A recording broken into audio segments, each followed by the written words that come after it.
Those look good. A big salty clam would sure go great with this heat. Hello and welcome to the newly rebranded Trump Card Reviews, formerly Thomas Paine. I changed it on the advice of some subscribers, and don't say I never listened to you. So, welcome to the new me. Much the same as the old me, or have I evolved like a humble squirtle into a resplendent war turtle?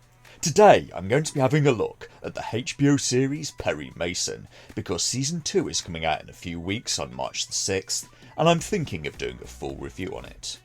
So how was season 1 of Perry Mason 2020? Well, I have very mixed feelings. It's well acted and written, and I still wouldn't recommend the show, because do you know what 2020 Perry Mason is? Not Perry Mason. They've changed almost everything. John Lithgow is great in it. It's one of the best performances I've ever seen from him. This Perry Mason has a lot of talent behind it. It has Robert Downey Jr. as an executive producer. Many of the episodes are directed by Timothy Van Patten, who worked on The Wire, Rome, Deadwood, The Sopranos, and a lot more. The show has a lot of talented actors on board, and it also has Tatiana Maslany. Okay, that was a cheap shot, and that was not fair of me, but in my defence, I found it funny. And frankly, she knows what she did, and no, I still haven't forgiven Tatiana for She-Hulk, and I'm not sure what it would take at this point. Maybe a formal apology, but honestly, she's not even that bad in Perry Mason. So She-Hulk maybe points to bad writing and direction instead of it being her fault. I also had another message from regular commenter Goka in response to my Ant-Man 3 coverage saying, "Can't wait for the Marvel movie or show that makes She-Hulk look like a well-polished gem," and to this I responded, "It sounds like you're waiting for the Marvels. That's coming out on the 28th of July. As someone who read Iron Man at a young age, I fear I'm also not going to like Ironheart very much. I'm anticipating watching that is going to feel much like having salt and vinegar flavoured crisps rubbed into an open wound." Early on in the show, Mason is working as a private investigator for a movie company who want dirt on one of their movie stars who they think is breaking a good behaviour clause in his contract. Mason follows the man until he finds the very obese gentleman eating pumpkin pie off of and out of a woman, which is very uncivilised behaviour and is quite a bad idea. Firstly, because the young lady in question is just asking for a yeast infection, and secondly, because I'm not sure it really goes. It's like pairing trout with a Merlot. I mean, what is this man, a barbarian? Don't get me wrong, I like pie as much as the next man, but this is ridiculous. Those look good. A big salty clam would sure go great with this heat. Well, yes, Fred, but just not with a claret. But that does raise a question. If you're going to do that for a lady friend, does that call for a red or a white wine? And what the hell kind of Perry Mason adaptation have I walked into here? I don't remember Raymond Burr and Barbara Hale doing any of this business.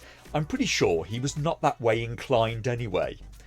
The show is also depressing as hell, which is why I'm having to make my own fun. It's set in the Great Depression, and if you're going to get upset at subjects like people ending their own lives, deceased babies, N-bombs, racism and sexism, maybe give this show a miss. And why is this even a trope in entertainment? Why are deceased babies now a running theme in multiple shows? What audience were they going for? Everything about the original Perry Mason has been altered in the making of this. Perry Mason in this show is not a lawyer, but instead a PI at the start, and he's nothing like Perry Mason. He's not hard-eyed and in control. He's a mess whose life is falling apart. The actor playing him is quite thin, unlike the Perry Mason of the books, who's built like a linebacker. Raymond Burr was a good casting choice. They also retconned Perry Mason, so he only becomes a lawyer in this series because of the actions of Della Street, so they've also removed his agency, and he gets beaten up in about half of the episodes. They made Perry Mason into a whipping boy in his own show. Also, they made the frankly bizarre choice of making Della Street a lesbian. which is a terrible idea from my perspective, because one of the best parts of the original show was the X-Files-like will they won't they of the relationship between Perry Mason and Della Street, and by the end Della Street is going full Brie Larson as she demands that Mason pay for her to be a lawyer too and take her on as a partner. You're gonna make a great lady lawyer. I'm gonna make a great lawyer, no modifier. You got Tom Cruise over here? No, I want to be the first me, not the next Tom Cruise. Thank you very much. They're telling a story here, but the problem is that it isn't the story of Perry Mason. They also made some minor changes to the character of Paul Drake. He is now not a PI, he's instead a cop. And there's also the matter of him now being of a different ethnicity. I like the actor Chris Chalk from the series Gotham, but you could have just given him a different name and a completely different character in this series. But I, for one, am heartily looking forward to Season 2 of Perry Mason, where I can only presume the role of Ken Malansky will be expertly played by Peter Mensa. The conclusion is hard to avoid again, that Hollywood strongly appears to be taking the piss. So yes, a Hollywood production has made lots of dumb choices to crudely insert representation without much thought as to what it would do to the story. Ergo, it's a day ending in a Y, and it's exactly like The Boys again. Why even call it Perry Mason when you've changed almost everything about it? They could have just written an original story.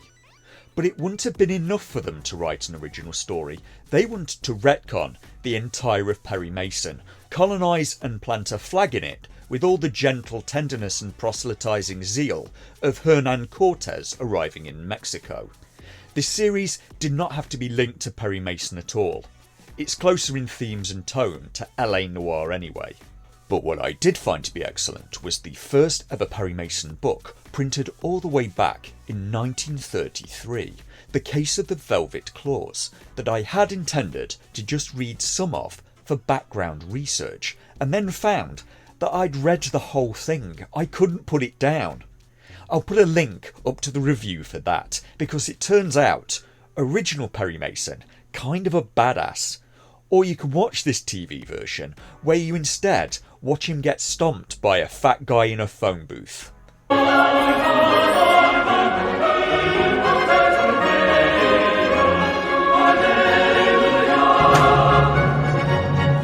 Maybe it's time we set a little trap for Crystal Cove's knob stealer.